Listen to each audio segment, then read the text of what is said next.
Excuse me, I'm a police. What? Police? The police officer suddenly came to my house. Next to him is a little girl I don't know and I have never seen before. Then the police officer started to make a surprising statement. Your daughter was lost, so I brought her back here. Ha. I don't even have a child, let alone a daughter. Being confused, I told the police officer the truth. I don't have a daughter. My name is Lisa. I am 34 years old and I work at a company. My husband, James, and I have been married for 7 years now. We met through work and after dating for about a year, we got married. He is kind and dependable and I was very happy in our marriage. Of course, I have some frustrations from time to time, but that's part of what makes me happy as well. My husband is 2 years older than me, so he thinks more maturely than I do. Or rather, he can look at things from a bird's-eye view. Because of his personality, he is able to quickly open up to anyone and get along with them since he's really an open-minded person. My husband seems to have been that type of person since he was in school, and he has a lot of friends. Since my husband's friends often come over to our house, I have become very good at making little snacks that are not too heavy and entertaining for them. My husband likes to drink, and it seems that similar people often gather around him, and they all eat the snacks I make, saying they are delicious and tasty. My husband thanks me for all my hard work, and I am happy that I am fulfilling my role as his wife. We were leading a peaceful and happy life. However, I had a little problem. It was about my mother-in-law, Astrid. Lisa, when are you going to have a baby? It's been 7 years since you and James got married. And you are already 34 years old, right? I think it's about time you are at the end of your rope. What do you mean by at the end of my rope? It means that you should be divorcing James. What? Why would I do that? Because it's true, isn't it? You're not functioning as a wife in any way. No way. Please, don't talk to me as if I'm like a thing to you. I'm saying this for James' sake, you know. I'm his mother. If you keep on staying with him and you can't get pregnant with a baby, he will be the one who will be unhappy, you know. So, if you don't get pregnant within a year, I want you to divorce James. Oh, no. Astrid was being very serious when she said that to me. When I think about Astrid's action and words up until now, she really meant what she said to me. Astrid, unfortunately, has been very harsh with me since the beginning of my marriage with James. Whenever we met, she would complain about anything. And one time, she made me do all the food preparation for the family's New Year's party. At that time, my relatives were concerned about me and told Astrid about it. So from the following year onward, I was not asked to do everything by myself. Still, when my husband and I would go back home to his parents' place periodically, Astrid would verbally abuse me here and there. Most of the time, it was about my work or about getting pregnant. I had been married for 7 years, so I was beginning to get used to Astrid's verbal abuse. But even so, I was honestly perplexed by what she said this time. What? My mother says something like that? Yes, she did. It sounded pretty serious, so I got a little nervous. In the car, when we were returning home from my parents-in-law's house, I reported to my husband what my mother-in-law had said to me. What she said is indeed too much. Don't worry too much about it. It's just a threat. Oh, okay. I felt calmer because my husband said that, but I still couldn't shake the feeling of how uneasy I felt. After all, after being married for 7 years, it would be strange if I didn't have at least one child. My husband and I had talked about waiting for it to happen naturally, and we weren't doing any particular fertility or infertility treatment. But I wonder if it's time to start thinking about such things. Huh? Oh no, there's no need for that. But your mother. So I told you, don't worry about it too much. Let's just wait for it to happen naturally like we always have. Y- you think so? My husband really didn't seem to be in a hurry to have a baby, so I decided not to think too deep about it anymore. Then my mind was gradually calming down and I returned to my normal routine as before. I just had a busy season at work and started to focus on that, so I didn't have to think about my mother-in-law. Besides, my husband had business trips pretty frequently and often had to go during weekends as well. So the timing to have a baby was often not right to begin with, and it was hard to take that kind of time as well. Are you going on business trips a lot this month? Yeah, there are a lot of projects I have to see physically. I see. Let's go out somewhere when we both have a day off. Yes, let's do that. My husband is pretty laid back in a good way, so he often calms me down when I get flustered or impatient about some things. With him, I am sure that I will be able to raise a child with peace of mind even if we have a child. Well, it's difficult to get pregnant at the moment, but... Well, I'm off then. How long will it be this time? Well, let's see. I'll be gone about 5 days. I see. So you'll be back next Tuesday? Yeah, that's about right. You have to make sure to eat something healthy, okay? Don't eat junky food all the time. You sound exactly like my mother. But I'll make sure to eat vegetables and stuff and eat healthy. Alright then, I'm off. Have a good trip. After seeing my husband off early in the morning with his suitcase, I started getting ready to go to work. I'll be alone for the next 5 days, so I'm going to work a lot of overtime and focus a lot more on my work. I'll just have quick, easy meals for dinner. I spent the period during which my husband was on business trips, living my life as I did when I lived on my own before I got married. Then, on the Saturday, with about 2 days to go before my husband returned home from his business trip, the doorbell rang. So I opened the front door thinking it was a delivery service or something. Excuse me, I'm a police. What? Police? The police officer suddenly came to my house. Next to him is a little girl I don't know and I have never seen before.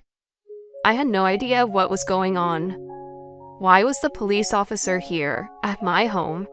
And who is this little girl? Then the police officer started to make a surprising statement. Your daughter was lost, so I brought her back here. Huh? What do you mean? What? So I brought your daughter here. The police officer was looking at me with a questioning look on his face. Well, I mean, even if he looks at me like that, I don't have a daughter, let alone a child. Being confused, I told the police officer the truth. I don't have a daughter. What? The police officer began to talk to the little girl. Isn't this lady your mother? And the little girl answered, No, she's not. The police officer was confused. But this house here is your father's house, right? I have no clue. I have never been to my daddy's other house. Have you mistaken me for someone else? When I asked this to the police, he explained the situation with a concerned look.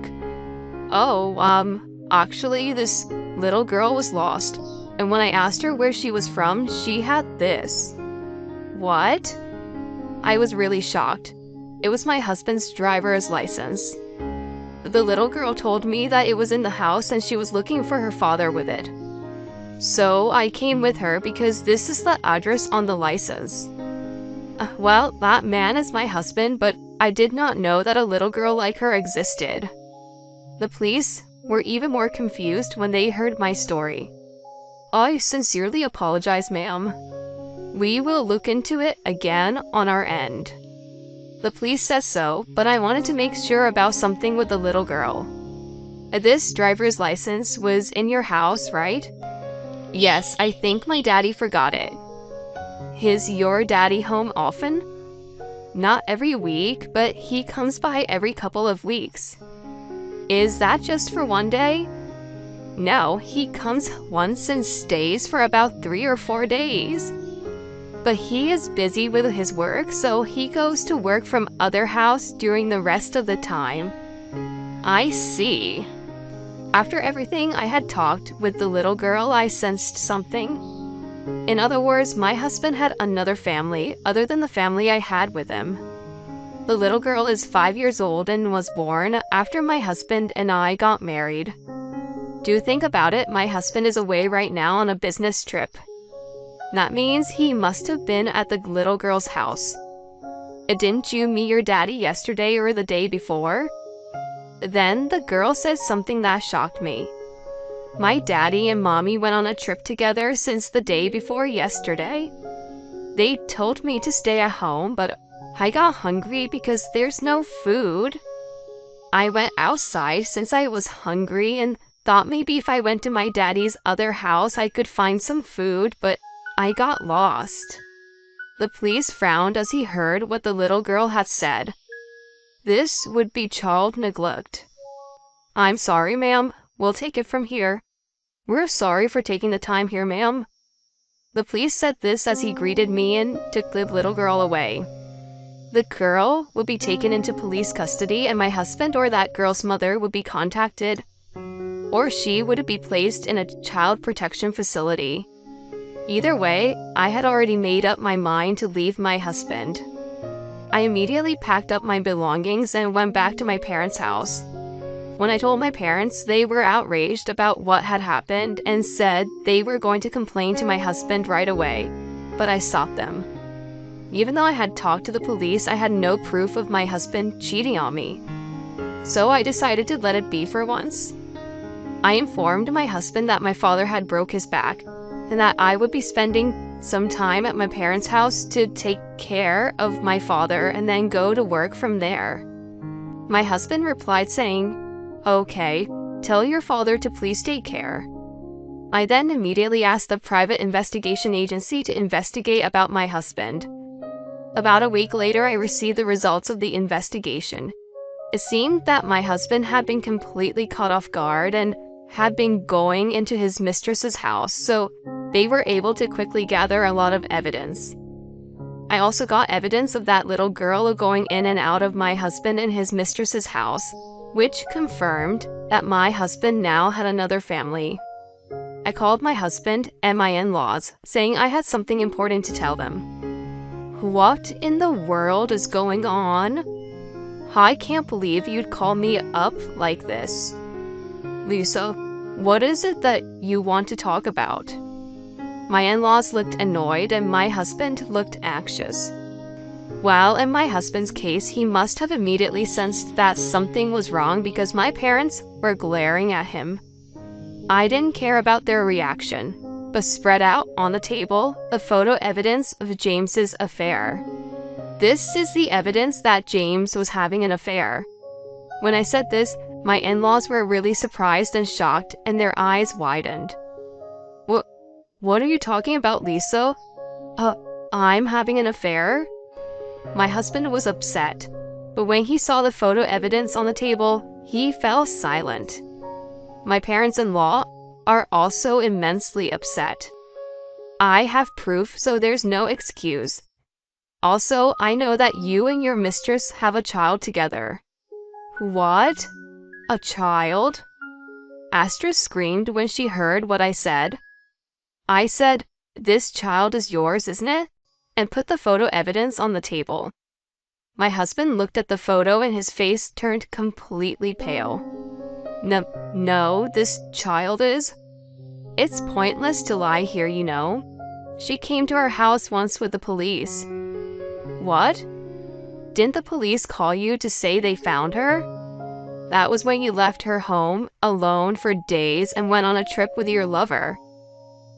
No way. So with the address written on the driver's license at that time? Yes, that's right. That girl had trouble finding something to eat and tried to go to the address written on your driver's license. but she ended up getting lost and the police took her into custody. My in-laws looked at my husband with surprised look on their faces. How can you even be a parent, leaving a girl who is only 5 years old by herself for days? You should go to hell. As I said this, I heard a sharp slapping sound.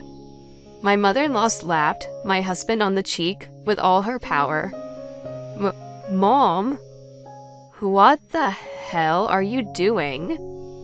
Not only did you have an affair and betray Lisa, but you also had a child with someone else and abandoned that child. I can't believe that a child like you is my son. You good-for-nothing son. Do you know what you have done? Astrid yelled at him like that. My husband finally seemed to understand what he had done, and he slumped down, saying in a muffled, weak voice, "I'm sorry. I am very sorry for my stupid son." Astrid says so along with my father-in-law and apologized to my parents and I. I will make James accept any kind of alimony. So please request for any compensation and alimony. Since my parents-in-law says so, I decided to claim for alimony without any hesitation. Later, my husband and I divorced, and I charged him $60,000 in alimony. He was guilty of having a family elsewhere while having a family with me. Furthermore, my husband had intentionally made it difficult for me to have children by having a vasectomy the moment he had a child with his mistress. So, that's why, even after 7 years of marriage with me, there was no way I could get pregnant. When my mother-in-law learned of this fact, she sincerely apologized for having blamed me about not getting pregnant until now. In this way, my husband's guilt was judged to be quite serious, and I was able to receive a substantial amount of alimony. The woman with whom he was having an affair was also to pay me $30,000 in alimony. In addition, it seems that James and his mistress had frequently neglected the little girl, and she was placed in a child care facility. I am sure she would be happier there. My husband's workplace has found out about all of this, and now people around him are giving him the cold shoulder. However, he cannot quit because he has to pay alimony, so he is working while feeling really ashamed of himself. He has been cut off from his parents and his family as well, and he has no one to rely on, and well, he deserved what he got. I was quite shocked by this incident, but I'm only 34 years old and I'm going to not dwell on this experience, but look forward to a brighter future. For now, I'm going to put all my energy into my work and make it my goal to get good results for a promotion. James was a terrible piece of crap. Even Astrid, who has been bullying Lisa, was so angry at him in the end. At any rate, I'm glad that the little girl is safe. I'm sorry that Lisa had to go through such a hard time. I hope her life will be full of happiness from now on. Thank you for watching to the end. Please subscribe to our channel. See you in the next video.